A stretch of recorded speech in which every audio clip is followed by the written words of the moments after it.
નમસ્કાર વિદ્યાર્થી મિત્રો, અક્ષરમ પાઠશાલામાં આપનું હાર્દિક સ્વાગત છે। હું રૂપેન ઠક્કર લઈને આવ્યો છું આજે જે ધોરણ 12 કોમર્સમાં એકાઉન્ટનું પેપર હતું એનું સોલ્યુશન।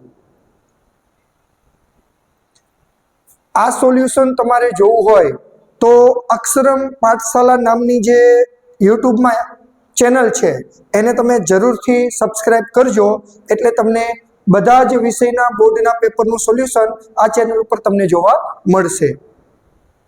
બીજું કે અક્ષરમ પાઠશાલાનો જે લોગો છે એની ઉપર ક્લિક કરશો તો તમે વોટ્સએપ ગ્રુપમાં પણ જોઈન થઈ શકશો અને એમાં પણ તમે આ બધા જ બોર્ડના પેપરના સોલ્યુશન જોઈ શકશો। અને હજી પણ વધારે હું તમને કહું તો અક્ષરમ પાઠશાલાની જે અમારી એપ્લિકેશન છે એને જો તમે ડાઉનલોડ કરશો તો એ એપ્લિકેશનમાં તમને આ ત્રણ વસ્તુ જોવા મળવાની છે જે તમારા માટે ખૂબ જ મહત્વની રહેશે। પહેલું કે આ એપ્લિકેશનમાં તમામ ધોરણના તમામ પાઠ્યપુસ્તક તમને જોવા મળવાના છે। બીજું, ધોરણ 10 અને ધોરણ 12 એના માર્ચ 2017 થી માર્ચ 2025 સુધીના તમામ વિષયના બોર્ડના પેપર પણ તમને આ એપ્લિકેશનમાં જોવા મળશે। અને ત્રીજું કે દરેક ધોરણનું અગત્યનું પીડીએફ સ્વરૂપનું મટીરિયલ્સ એ પણ તમને આ એપ્લિકેશનમાં જોવા મળશે, તો જરૂરથી અમારી આ એપ્લિકેશન તમે ડાઉનલોડ કરશો। હવે આપણે જોઈએ આજે જે ધોરણ 12નું કોમર્સમાં એકાઉન્ટનું પેપર હતું તો એનું સોલ્યુશન આપણે જોઈએ। વિભાગ એ એમાં 20 MCQ છે, જોઈએ આપણે 20 MCQ નું સોલ્યુશન। પહેલું, ભાગીદારના ચાલુ ખાતાની જમા બાકીનું વ્યાજ પેઢી માટે શું ગણાય? શું પૂછ્યું છે? ચાલુ ખાતાની જમા બાકીનું વ્યાજ પૂછ્યું છે, તો ચાલુ ખાતાની જમા બાકીનું વ્યાજ એ પેઢી માટે ખર્ચ ગણાય। શું ગણાય? ખર્ચ।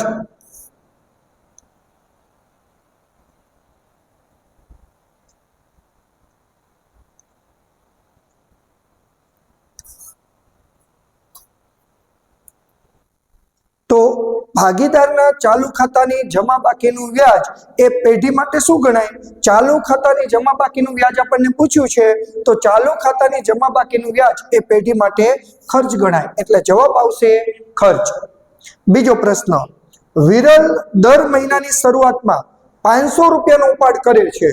જો ઉપાડ ઉપર વાર્ષિક 10% લેખે વ્યાજ વસૂલ કરવામાં આવે તો ઉપાડનું વ્યાજ કેટલું થાય?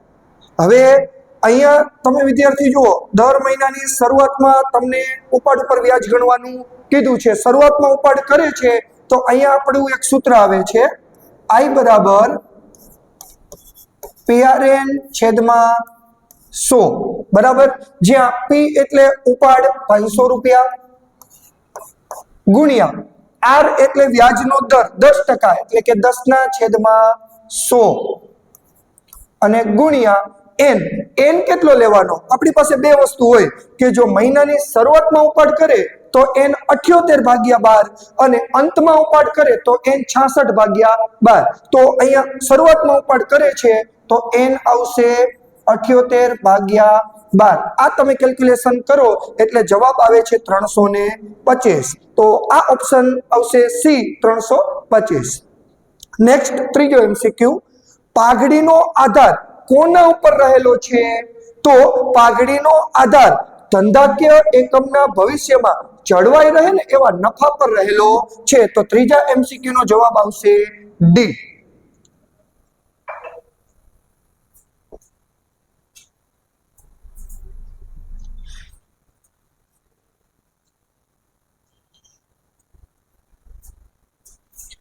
ત્યાર પછી ચોથો MCQ છે, ચોથો MCQ આપણને પૂછ્યો છે, અધિક નફો એટલે શું? અધિક નફાનું અહીંયા સૂત્ર આપેલું છે, સરેરાશ નફો માઇનસ અપેક્ષિત નફો। પાઘડીમાં જે અધિક નફાની રીત આવે એમાં અધિક નફો શોધવા માટેનું સૂત્ર છે સી, સરેરાશ નફો માઇનસ અપેક્ષિત નફો। પાંચમો MCQ છે, પુનઃ મૂલ્યાંકન ખાતું ખાલી જગ્યા પ્રકારનું ખાતું છે, તો પુનઃ મૂલ્યાંકન ખાતું કેવા પ્રકારનું ખાતું છે? તો કે ઉપજ ખર્ચ પ્રકારનું ખાતું। કેવા પ્રકારનું? ઉપજ ખર્ચ પ્રકારનું ખાતું। એના પછી છઠ્ઠો MCQ છે, ભાગીદારી પેઢીનું પુનર્ગઠન થાય ત્યારે ખાલી જગ્યા બનાવવામાં આવે. તમને બધાને ખબર છે કે ભાગીદારી પેઢીનું પુનર્ગઠન થાય ત્યારે કયું ખાતું બનાવવામાં આવે? પુનઃ મૂલ્યાંકન ખાતું બનાવવામાં આવે. ત્યાર પછી 7મો પ્રશ્ન છે, સ્વ મૂલ્યાંકન દ્વારા આંકવામાં આવેલ પાઘડી કયા હિસાબી ધોરણ મુજબ ચોપડે દર્શાવી શકાય નહીં? તો જવાબ આવશે બી 26. સ્વ મૂલ્યાંકન દ્વારા આંકવામાં આવેલ પાઘડી હિસાબી ધોરણ 26 મુજબ દર્શાવી શકાતી નથી. 8મો પ્રશ્ન છે, જ્યારે ફક્ત નફા નુકસાનનું જૂનું પ્રમાણ જ આપેલું હોય ત્યારે જૂના ભાગીદારનું ત્યાગનું પ્રમાણ શું થાય? ખાલી જૂનું પ્રમાણ જ આપ્યું હોય ત્યારે ત્યાગનું પ્રમાણ એટલે જૂનું પ્રમાણ જ થાય. બીજું એક પ્રમાણ આપ્યું જ નથી તો જૂનું જ પ્રમાણ એ ત્યાગનું પ્રમાણ થશે. ત્યાર પછી 9મો પ્રશ્ન છે, એક્સ, વાય અને ઝેડ 5:3:2 ના પ્રમાણમાં નફો નુકસાન વેચતા ભાગીદારો છે. હવે એમાંથી ઝેડ નામનો ભાગીદાર એ નિવૃત્ત થાય છે. 3 ભાગીદાર છે એક્સ, વાય, ઝેડ, એમાં ઝેડ નામનો ભાગીદાર એટલે કે આ છેલ્લો ભાગીદાર છે એ નિવૃત્ત થાય છે. તો બાકીના જે ભાગીદાર છે એનું નવું પ્રમાણ શું થાય? તો આ જે જૂનું પ્રમાણ આપ્યું એમાં ઝેડ નું આપણે કાઢી નાખીએ તો એક્સ અને વાય નું શું વધ્યું? 5:3. તો જવાબ આવશે એ 5:3. ત્યાર પછી 10મો પ્રશ્ન, ભાગીદારી પેઢીના વિસર્જન સમયે મિલકતોની ઉપજમાંથી છેલ્લે કઈ ચૂકવણી થાય? ભાગીદારી પેઢીનું વિસર્જન થાય એટલે મિલકત આપણે વેચીએ એની જે ઉપજ થાય એમાંથી છેલ્લે શું ચૂકવવામાં આવે? તો કે ભાગીદારોની જે રકમ હોય ને છેલ્લે ચૂકવવાની હોય. ભાગીદારની જે મૂડી છે એ છેલ્લે ચૂકવવી પડે. તો જવાબ આવશે બી, ભાગીદારની મૂડી. 11મો પ્રશ્ન છે, પેઢીના વિસર્જન સમયે પાકા સરવૈયામાં દેવાદારો ₹49,000 છે અને કાલખાદ અનામત ₹5,000 હોય તો માલ મિલકત નિકાલ ખાતાની જમા બાજુ કઈ રકમ લખશો? દેવાદાર ₹49,000 આપ્યા છે, કાલખાદ અનામત ₹5,000 આપી છે અને તમને એવું કીધું કે મામીની ખાતાની જમા બાજુ, તો કે જમા બાકી કોની હોય? કાલખાદ અનામતની હોય તો ₹5,000. કાલખાદ અનામતની જમા બાકી હોય તો મામીની ખાતાની જમા બાજુ ₹5,000 લખાશે. ત્યાર પછી આગળનો પ્રશ્ન છે 12મો પ્રશ્ન, સેબીના નિયમ મુજબ શેર અરજી વખતે મંગાવેલ શેર દીઠ રકમ તે શેરની ઇસ્યુ કિંમત કરતા ખાલી જગ્યા ટકાથી ઓછી હોવી જોઈએ નહીં. કેટલા ટકાથી ઓછી હોવી જોઈએ નહીં? તો કે એ 25% ઓછી હોવી જોઈએ નહીં. 13મો પ્રશ્ન છે, નીચેનામાંથી કઈ મૂડી કંપનીના પાકા સરવૈયામાં શેર મૂડીના શીર્ષક હેઠળ દર્શાવવામાં આવતી નથી? તમને 4 મૂડી આપી છે એમાં શેર મૂડીના શીર્ષક હેઠળ કઈ મૂડીનો દર્શાવાય? તો કે અનામત મૂડી. અનામત મૂડી રહી ને એ શેર મૂડીના શીર્ષક હેઠળ દર્શાવવામાં આવતી નથી. 14મો પ્રશ્ન છે, કંપની નફામાંથી ડિબેન્ચર પરત કરવાનું નક્કી કરે એ પહેલા કંપનીએ તેણે બહાર પાડેલ ડિબેન્ચરની કુલ દાર્શનિક કિંમતની રકમના ખાલી જગ્યા ટકા ડિબેન્ચર પરત અનામત ખાતે લઈ જવા પડશે. કેટલા ટકા રકમ ડિબેન્ચર પરત અનામત ખાતે લઈ જવું પડે? તો કે 100%. જવાબ આવે સી, 100% ડિબેન્ચર પરત અનામત ખાતે લઈ જવા પડે. ત્યાર પછી 15મો પ્રશ્ન છે કે નીચેનામાંથી કયું વિશ્લેષણ પક્ષકાર આધારિત વર્ગીકરણ દર્શાવે? આપણે ગુણોત્તરના જે પ્રકારો છે એમાં પક્ષકાર આધારિત કોનું વર્ગીકરણ? તો પક્ષકાર આધારિત 2 પ્રકાર પડે, એક આંતરિક વિશ્લેષણ અને બીજું બાહ્ય વિશ્લેષણ. તો આંતરિક વિશ્લેષણ ઓપ્શનમાં છે નહીં એટલે જવાબ આવશે બાહ્ય વિશ્લેષણ. ઓપ્શન એ બાહ્ય વિશ્લેષણ. ત્યાર પછી 16મો પ્રશ્ન છે, એક કંપનીના ચાલુ વર્ષના ખર્ચાઓ ₹3 લાખ છે અને પાછલા વર્ષની સરખામણીમાં એમાં 20% વધારો થયો હોય તો પાછલા વર્ષનો ખર્ચો કેટલો હોય? તો આમાં તમે ત્રિરાશિ કરીને ગણતરી કરી શકો. જવાબ આવે છે બી, ₹2,50,000. ₹2,50,000 એ પાછલા વર્ષના ખર્ચા હશે. 17મો પ્રશ્ન છે કે નીચેનામાંથી કોનો સમાવેશ કામગીરી ખર્ચમાં થતો નથી? કામગીરી ખર્ચમાં કોનો સમાવેશ નથી થતો? 3 નો સમાવેશ થાય. 3 માંથી એકનો સમાવેશ થાય નહીં એટલે જવાબ શું આવે? ઉપરના બધા. નીચેનામાંથી કામગીરી ખર્ચમાં કોનો સમાવેશ થતો નથી? તો કે ઉપરના બધાનો. 18મો પ્રશ્ન, નીચેનામાંથી કઈ બાબતનો સમાવેશ ચાલુ ગુણોત્તર ગણવા માટે થતો નથી? ચાલુ ગુણોત્તરમાં શું આવે? ચાલુ મિલકત અને ચાલુ દેવા. તો આપણને એવું કીધું છે ચાલુ ગુણોત્તર ગણવા માટે કોનો સમાવેશ ન થાય? તો કે એકમાત્ર મિલકત છે ફર્નિચર, જે ચાલુ મિલકત નથી, એટલે જવાબ આવશે ડી, ફર્નિચર. ત્યાર પછી 19મો પ્રશ્ન છે, રોકાણો પર મળેલ ડિવિડન્ડ કે વ્યાજની રકમ ખાલી જગ્યા. રોકાણો પર જે ડિવિડન્ડ મળે અથવા વ્યાજ મળે તો એ ક્યાં ઉમેરાય, ક્યાં એની અસર થાય? તો કે રોકાણની પ્રવૃત્તિમાં રોકડ પ્રવાહમાં ઉમેરાય. આવક છે એટલે રોકાણો પર મળેલું વ્યાજ એ રોકાણની પ્રવૃત્તિમાં આવે. હવે આવક છે એટલે રોકડ પ્રવાહમાં ઉમેરાય, એટલે જવાબ આવે સી, રોકાણની પ્રવૃત્તિમાં રોકડ પ્રવાહમાં ઉમેરાય છે. ત્યાર પછી છેલ્લો MCQ 20મો MCQ, ગયા વર્ષની સરખામણીમાં ચાલુ વર્ષે પાઘડીની રકમ વધે. જો પાઘડીની રકમ ઘટે એવું નથી પૂછ્યું, ગયા વર્ષની સરખામણીમાં ચાલુ વર્ષે પાઘડીની રકમ વધે. પાઘડી વધે ક્યારે વધે? તો કે પાઘડીની ખરીદી કરી હોય ત્યારે. તો અહીંયા જવાબ આવે છે બી, પાઘડીની ખરીદી કહેવાય. ક્યારે પાઘડીની રકમ વધે તો એને શું કહેવાય? તો કે પાઘડીની ખરીદી કરી હોય તો જ પાઘડીની રકમ વધે. તો સરખામણીએ 20 MCQ સહેલા હતા અને એકંદરે પેપર પણ સહેલું છે. બરાબર. ચલો નેક્સ્ટ આપણે વિભાગ બી તરફ જઈએ. વિભાગ બી માં 21 થી 30 એક વાક્યના જે પ્રશ્ન હોય છે, જે 10 પ્રશ્ન હોય છે, 10 પ્રશ્ન ફરજિયાત હોય છે, એમાં કોઈ ઓપ્શન મળતો નથી. 10 ગુણ માટે એ 10 પ્રશ્ન હોય છે. પહેલો પ્રશ્ન છે એમાં 21મો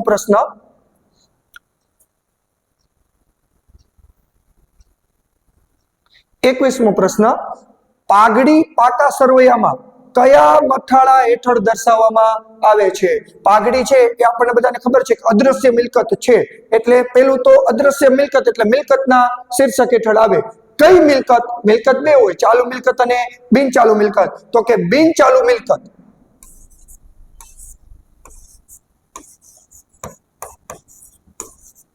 બિનચાલુ મિલકત એમાં અદ્રશ્ય મિલકત. બિનચાલુ મિલકતમાં અદ્રશ્ય મિલકતના શીર્ષક હેઠળ પાઘડી દર્શાવી શકાય. ત્યાર પછી પ્રશ્ન નંબર 22, પુનઃ મૂલ્યાંકન ખાતાને બીજા કયા નામે ઓળખી શકાય? પુનઃ મૂલ્યાંકન ખાતાનું બીજું નામ શું છે? તો કે નફા નુકસાન હવાલા ખાતું. નફા નુકસાન હવાલા ખાતું જે પુનઃ મૂલ્યાંકન ખાતાનું બીજું નામ છે. રેડી. ત્યાર પછી નિવૃત્તિ કે મૃત્યુ વખતે ભાગીદારને તેના ભાગની પાઘડી કોના દ્વારા આપવામાં આવે? કોઈ ભાગીદાર નિવૃત્ત થાય કે મૃત્યુ પામે તો એ પાઘડીની રકમ કોના દ્વારા આપવામાં આવે? તો કે બાકી રહેતા ભાગીદારો દ્વારા. કોના દ્વારા? બાકી રહેતા ભાગીદારો દ્વારા. બાકી રહેતા ભાગીદારો દ્વારા પાઘડી આપવામાં આવે છે. ત્યાર પછી 24મો પ્રશ્ન છે, મરજિયાત વિસર્જન એટલે શું? મરજિયાત વિસર્જન કોને કહેવાય? તો કે બધા જ ભાગીદારો સર્વસંમતિથી સ્વૈચ્છિક રીતે જે વિસર્જન કરે, બધા ભાગીદારો સર્વસંમતિથી સ્વૈચ્છિક રીતે જે વિસર્જન કરે એને મરજિયાત વિસર્જન કહેવાય. 25મો પ્રશ્ન છે, માલ મિલકત નિકાલ ખાતાનો અર્થ શું થાય? માલ મિલકત નિકાલ ખાતાનો અર્થ આપણે એક વાક્યના પ્રશ્નમાં આપણે એનો જવાબ આપવાનો છે. તો કે મિલકત અને દેવા એનો નિકાલ કરવા માટે જે ખાતું બનાવવું પડે અથવા મિલકત અને દેવાના નિકાલની અસર આપવા માટે જે ખાતું તૈયાર કરવામાં આવે તો એને માલ મિલકત નિકાલ ખાતું કહેવાય. રેડી. ત્યાર પછી 26મો પ્રશ્ન છે, કંપની ધારા 2013 મુજબ કંપની કેટલા વર્ષની મુદતના ડિબેન્ચર બહાર પાડી હતી? વર્ષ 2013 ના કંપની ધારા પ્રમાણે કંપની કેટલા વર્ષની મુદતના ડિબેન્ચર બહાર પાડી શકે? તો એમાં બે વસ્તુ આવે. જો સામાન્ય કંપની હોય, સામાન્ય કંપની હોય તો વધુમાં વધુ 10 વર્ષના ડિબેન્ચર બહાર પાડી શકે. વધુમાં વધુ 10 વર્ષના ડિબેન્ચર બહાર પાડી શકે. અને જો ઇન્ફ્રાસ્ટ્રક્ચર કંપની હોય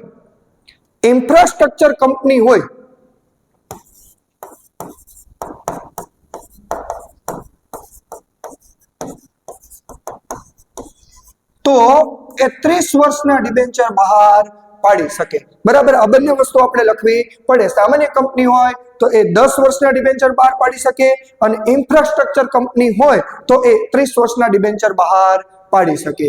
ત્યાર પછી ગુણોત્તર એટલે શું? ગુણોત્તરની આપણે વ્યાખ્યા લખવાની છે.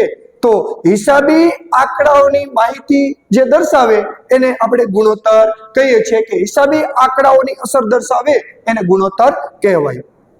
28મો પ્રશ્ન છે, કામગીરી ગુણોત્તર શોધવા માટે નાણાકીય ખર્ચાઓનો સમાવેશ થાય છે? ક્વેશ્ચન માર્ક કીધો છે કે કામગીરી ગુણોત્તર શોધવો હોય તો નાણાકીય ખર્ચનો સમાવેશ થાય? હા કે ના? તો કે ના, નાણાકીય ખર્ચનો સમાવેશ થાય નહીં. એનો જવાબ આવે છે ના. માત્ર તમારે એક શબ્દમાં જવાબ આપવાનો છે. ચલો, 29મો પ્રશ્ન છે, નાણાકીય પ્રવૃત્તિઓ એટલે શું? નાણાકીય પ્રવૃત્તિનો અર્થ લખવાનો છે. તો માલિકીની મૂડી અને ઓછીની મૂડી આ બંને વચ્ચેના તફાવતને નાણાકીય પ્રવૃત્તિ કહેવાય. માલિકીની મૂડી અને ઓછીની મૂડી. માલિકીની મૂડી અને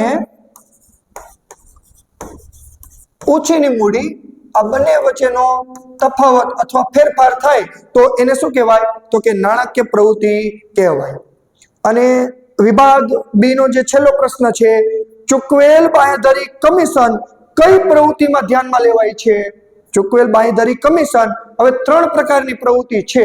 એક રોકાણોની પ્રવૃત્તિ, નાણાકીય પ્રવૃત્તિ અને કામગીરી પ્રવૃત્તિ. એમાં ચૂકવેલ બાંહેધરી કમિશન એ કઈ પ્રવૃત્તિમાં ધ્યાનમાં લેવાય? તો કે નાણાકીય પ્રવૃત્તિ. કઈ? ખાલી જવાબ આપણે લખવાનો છે, નાણાકીય પ્રવૃત્તિના ધ્યાનમાં લેવાય છે. બરાબર. તો વિભાગ બી માં પણ આપણને સહેલા પ્રશ્ન પૂછેલા હતા. આ પ્રકારે આપણે આજે જે ધોરણ 12 કોમર્સનું પેપર છે એનું આ પ્રકારનું સોલ્યુશન રહે છે.